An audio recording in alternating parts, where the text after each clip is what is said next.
this might be one of the most challenging leg days I've done this year. This increased time under tension changes everything. 5-second negative on squats must be one of the most disgusting things you can do for your legs, but they'll grow a lot. Again, focus is going to be maximum range of motion. 5-second negative, 1-second pause, semi-explosive on the way up.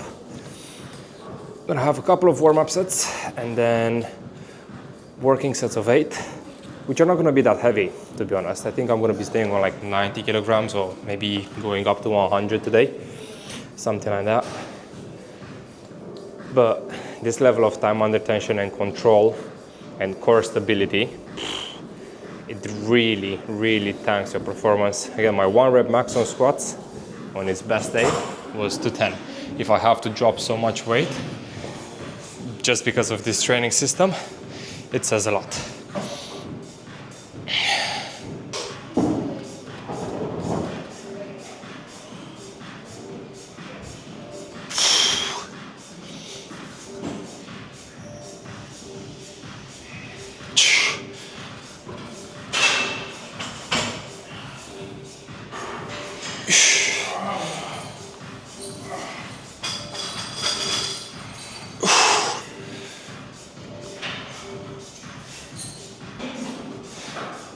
That's already annoying and it's only 60.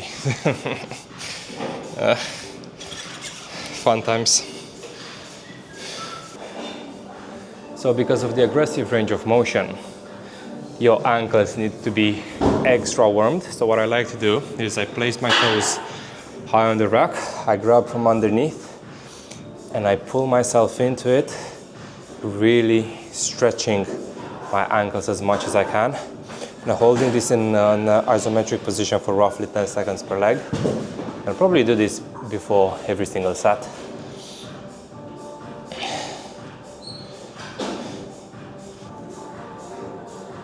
My left ankle is a lot more tight than my right. And this is going to create some sort of hip shift at the bottom. At least it does when I'm going with heavier weights. I'm unsure if I will be able to control it with 90, maybe I can. We'll see. But I can feel it. It's always been an issue.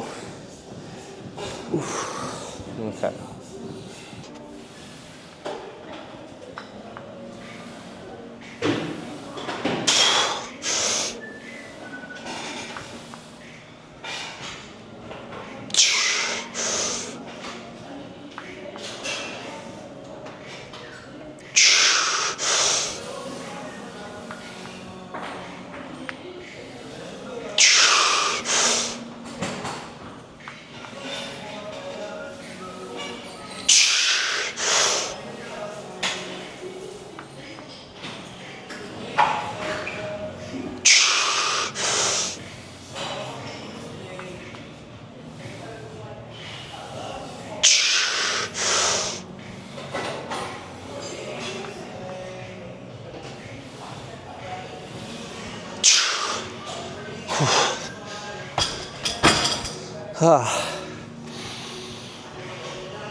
Okay, first set down.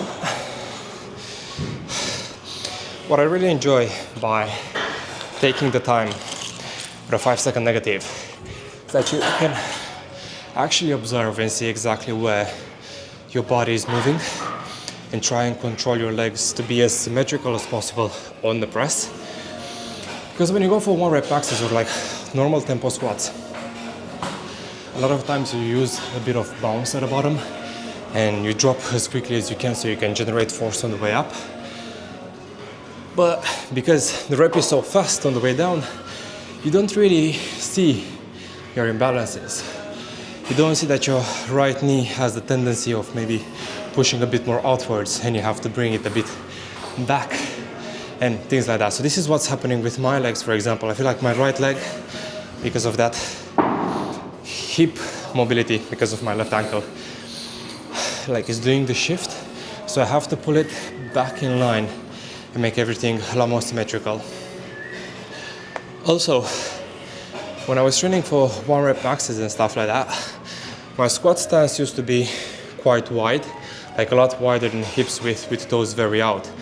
And because of that, because of my hips, because of that, my adductors have developed a lot, and my quads not necessarily as much from squats alone. But now, by taking my time with it and reworking my form, starting from ground zero, I've decided to pull my legs a lot narrower so I can focus more on quads and force myself to stay in that position. And it's been working well. It's been working well in that regard. So what I used to think it's a very uncomfortable position, which it probably was at that time, now I quite like, because I've taken down the tempo, have a lot more control, and I can constantly correct my technique as I go through every single rep. But goddamn, it's hard on the lungs.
Yeah, being able to feel my quads burning on squats is amazing. This has happened so rarely in the past, where usually, obviously, I'd feel fatigued and like a truck hit me after doing a lot of weight, probably more because of CNS exhaustion.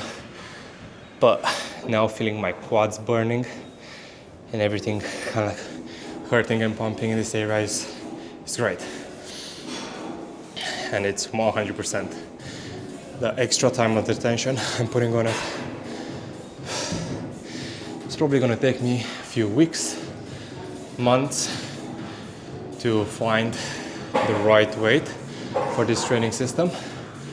Because at the moment I feel like my drawback is my VO2 max, actually. I feel like I'm getting out of breath a lot faster than my legs. My legs could probably go for a few more reps, but it's just the pressure that accumulates in my head and how heavy my chest feels by the rep 8 that makes me stop. So I think once my body is getting used to this style and my lungs are catching up, then I'll be able to do those reps with some more serious weight. But I'm in no rush. I'm so past that training stage where the main concern was putting on as much weight as fast as possible.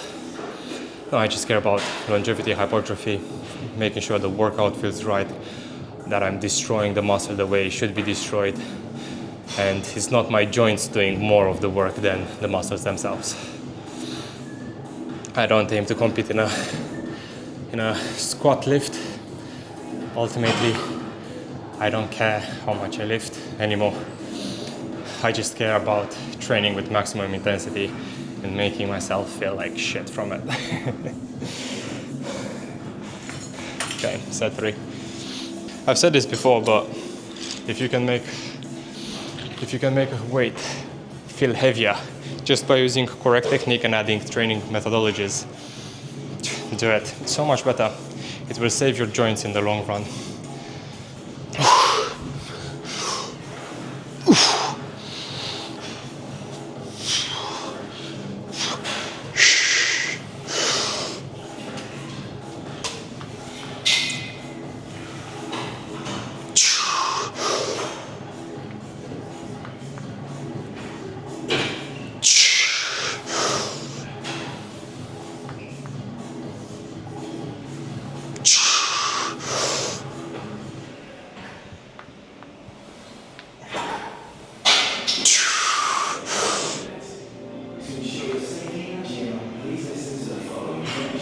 Okay,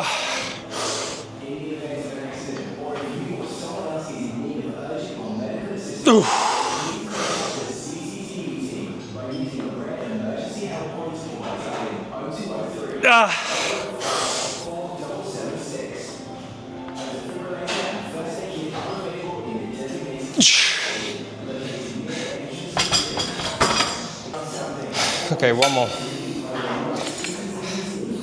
Every set is such a big learning curve, I swear. I can just like feel where my weak points are in terms of like how my foot makes contact in the shoe, from which points I'm pressing more, on which reps I start following either side, a bit more forward.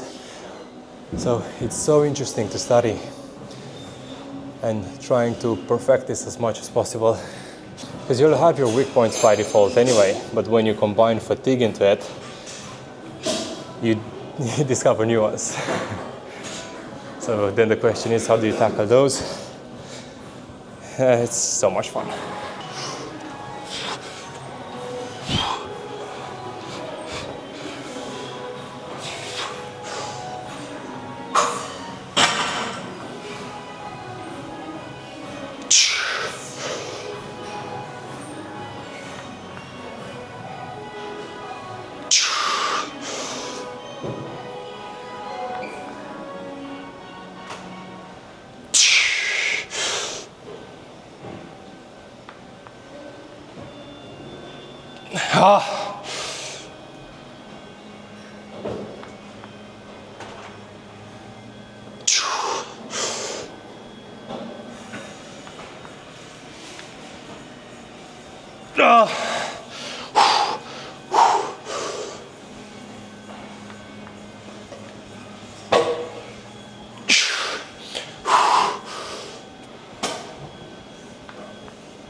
Okay, get me out of here.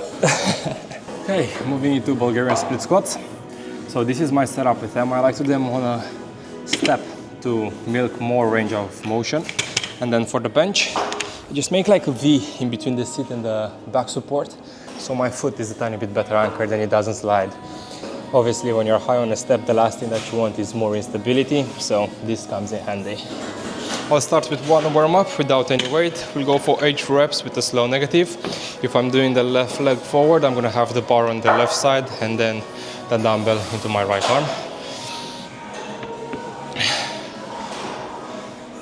Okay, and then when I go for the Bulgarian split squat, I don't go just down, I go tiny bit down and slightly forward, leaning forward a bit as well, so I get more of the glutes with it. But this would be my range of motion. Again, slowly on the negative, back out.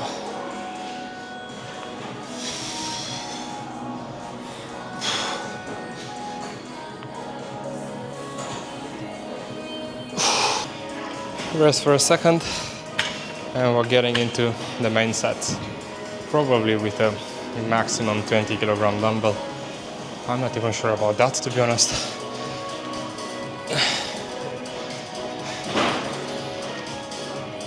Let's do 16. Be conservative. If it goes well, we go heavier. The thing is, after the slow tempo squats, everything just feels so much heavier.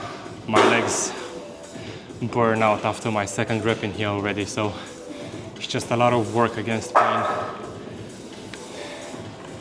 It's a difficult way to train, let's put it like that. It's very, very uncomfortable, but in a nice way. I'm not sure if I'm selling this. And I think my approach will be, just to save myself some performance, I'll do one leg, I'll rest for 1 minute, do the other leg, rest for 1 minute, and so on, rather than do both and then rest for 2. Because the moment you do your second leg immediately after, obviously the leg is still working a tiny bit to balance you out. So it fires up like crazy. And The other dumbbell rests directly on my other quad. So I have it right on it. Because the moment you drop down, then the dumbbell will be completely parallel with the working leg. So you're better anchored in.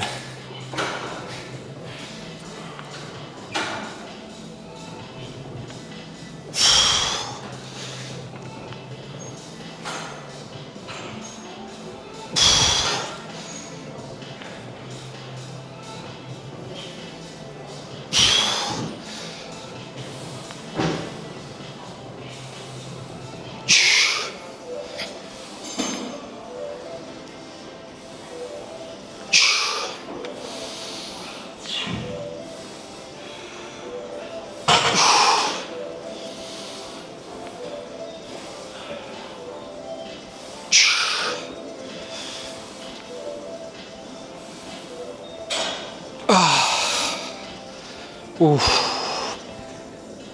Okay, 1 minute. Damn it.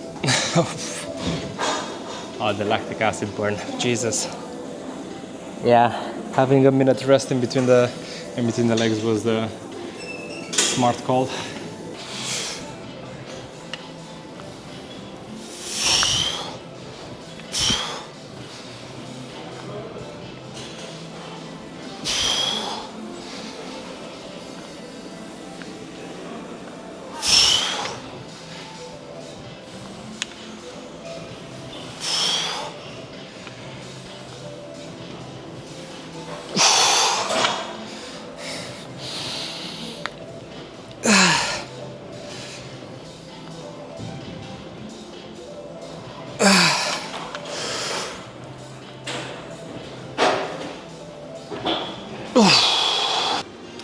I would say the disadvantage of resting for just 1 minute in between each leg is that you only get like 5 seconds of comfort. Because by the time you catch your breath, the 1 minute goes. You don't really enjoy it. Right.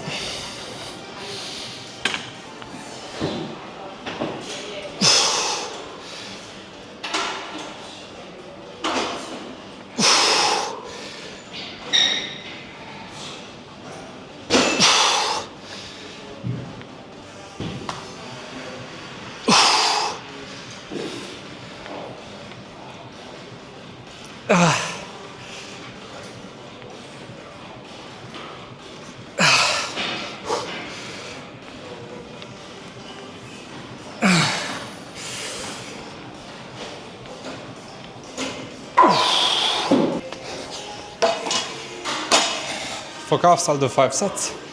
1 warm-up for working, aiming for 10 reps-ish or so. And with a 5-second negative, 1 second hold at the bottom, explosive up. You know the drill.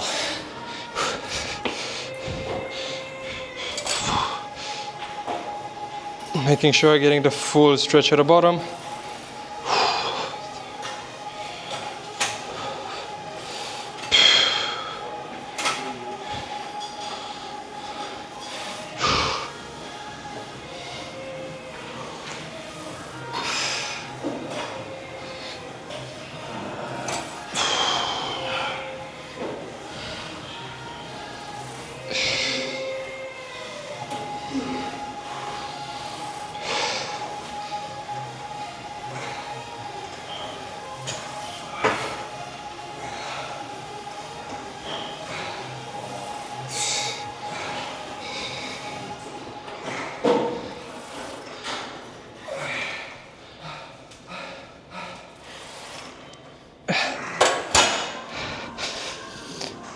Okay, only 1 minute rest here.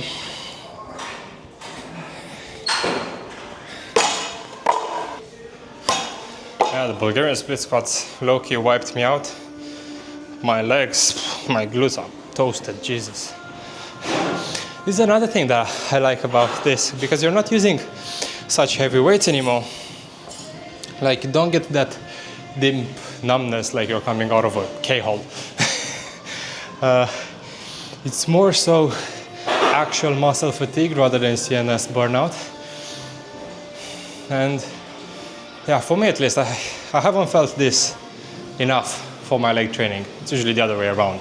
Because I'd go for a lot of weight, just move it as you can, and that's the strategy.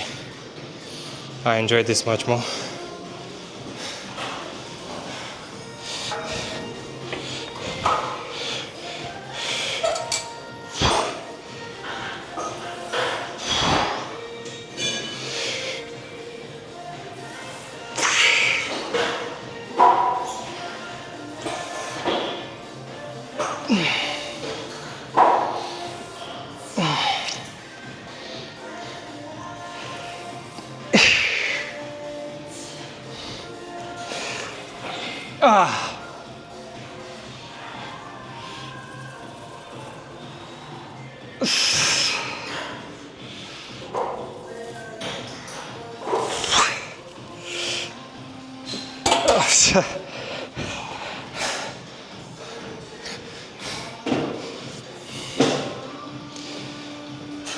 So towards the end of my reps, I'll always go with forced partials as well, for as many as I can, and basically until I cannot move the bar anymore.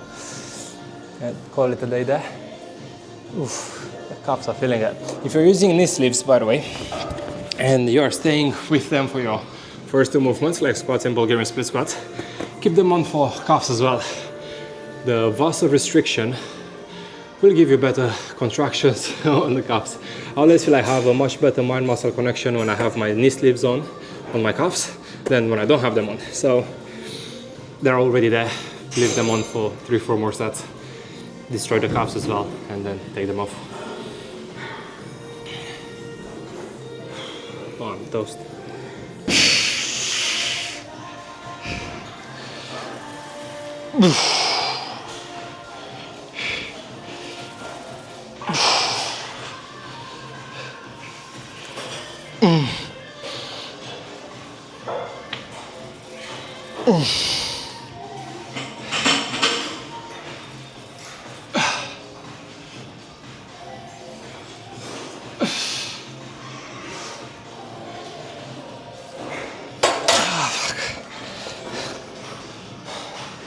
Okay, 2 more sets.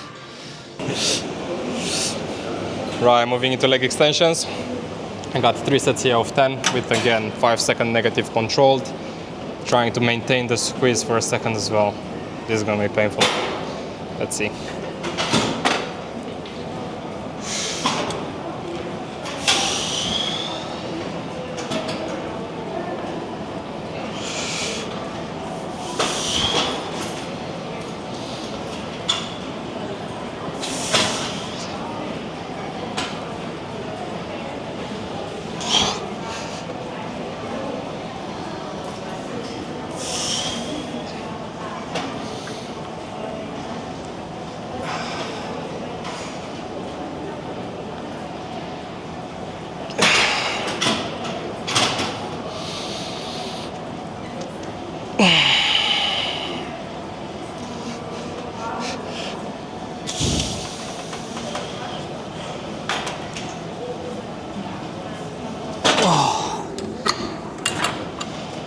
Okay, we'll do 3 sets in total of those, so 2 more, 1 minute. Unfortunately, I didn't manage to film the last 2 exercises, the adductors and the seated calf raises. For adductors, I did 3 sets, 10 reps with controlled negative, and then with seated calf raises, I did 4 sets of 10 reps with, again, a slow controlled negative. And it's been disgusting, but it's great. As you know, the email list and the coaching links are in the description. If you enjoyed this video, you're probably gonna like this one as well, and I'll catch you on the next one.